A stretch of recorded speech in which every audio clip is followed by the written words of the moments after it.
পুষ্প, তুমি প্লেট নিয়ে বসো। তুমি না খেলে আমি খাবো না। যে তোমার বর্তনটা নিয়ে বইতো। দেখি পুষ্প, একটা বর্তন দাও তো, হাত ধোয়াই আছে।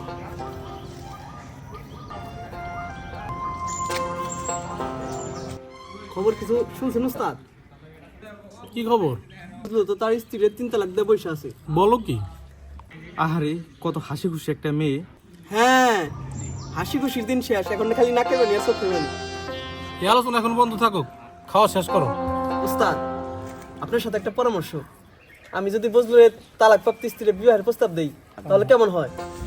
ওই ভাই, আপনি ভাত খান তো। আমার কপালে তো বিধবা তালাক প্রাপ্ত মেয়ে ছাড়া উপায় নাই, সংসার তো করা দরকার। বৈদেশে কি বলেন? বিয়ে করে স্ত্রীরে কি খাওয়াবেন? কি খাওয়াবে এটা আমার বিবেচনা। আপনাকে তো বলবো না বিয়ে করে আমার স্ত্রীকে ভাত খাওয়ান। আপনি নিজেই তো পরের বাড়িতে খান। এটা আমার পরের বাড়ি, এটা আমার পরের বাড়ি। পুষ্প কি বলে দেখো, এটা বলে আমার পরের বাড়ি। দুরুর সাথে ভাতই খাবো না। এই খাও খাও খাও খাও। শুধু আপনি বললেন দেখে খাইতেছি। খাওয়ানোর সময় কথা বন্ধ। তার এখনো তালাক হয় নাই, হইব না ইনশাল্লাহ। আমার আর আমার স্ত্রীর ভিতরে মোহব্বত বেশি। হাই রে আমার মোহব্বত রে। কি বললা? কিছু না।